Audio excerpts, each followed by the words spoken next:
Salut les amis, j'espère que vous allez bien. Aujourd'hui retour le 23 juin 1995 pour la sortie de Pocahontas, une légende indienne, 33e classique des films d'animation Disney, et qui est sorti le 22 novembre 1995 en France, avec une durée de 81 minutes. Ce film se passe en 1607, pendant la colonisation du peuple indien par les Anglais. C'est à ce moment-là que John Smith, un Anglais, part à l'aventure et rencontre une jeune indienne, nommée Pocahontas. Naît alors une histoire d'amour, mais cette histoire est-elle possible face à la guerre qui menace les deux peuples ? Parmi les autres personnages principaux de ce film, on peut citer Meeko, le gouverneur Radcliffe, Grand-mère Feuillage, Wiggins, Fleet ou encore Kocoum. Voilà, Pocahontas est un thème très connu aux États-Unis et qui mérite d'être raconté. C'est parti!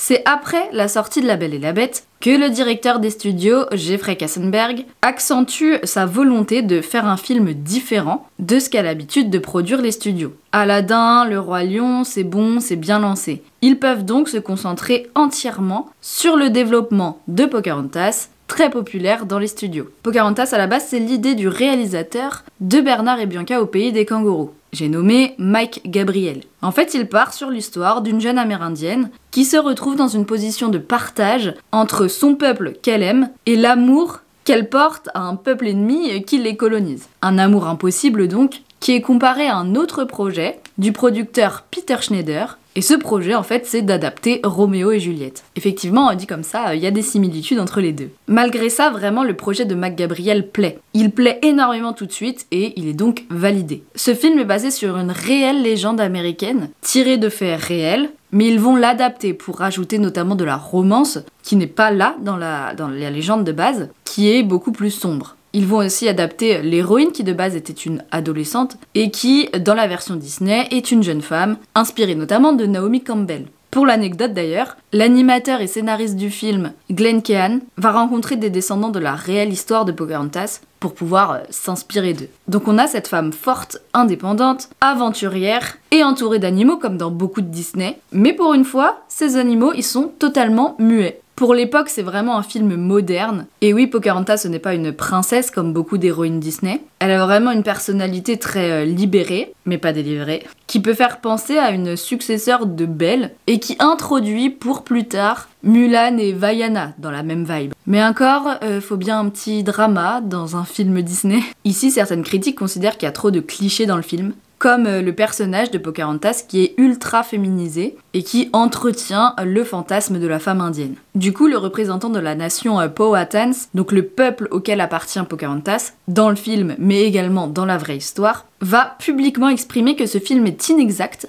par rapport à la légende. Il dit également que Disney aurait refusé la participation de son peuple à la production de ce film pour essayer qu'il soit plus conforme à leur histoire. Mais Russell Means, un grand militant Powhatans, va démentir tout ça et défendre le film auquel il a participé. Où est donc la vérité ? Malgré ces polémiques, ce film reste un succès, un triomphe même au box-office, et est quand même majoritairement salué par le public et la critique. Perso, ce n'est pas le film de mon enfance, mais je l'apprécie, surtout pour la musique, l'air du vent, que je connais par cœur, ouais. Et à Disneyland Paris alors ? Bah actuellement, pas grand chose, hein. Elle est très peu représentée. On est même content quand on peut la voir en mythe, souvent à l'occasion d'événements spéciaux, avec Meeko aussi. Alors oui, par le passé, il y a eu des choses. Il y a eu des spectacles, notamment de 96 à 99, à Frontierland, qui s'appelait Pocahontas le spectacle. Je l'ai peut-être vu dans le ventre de ma mère, j'en sais rien, je peux vraiment pas vous faire un avis dessus.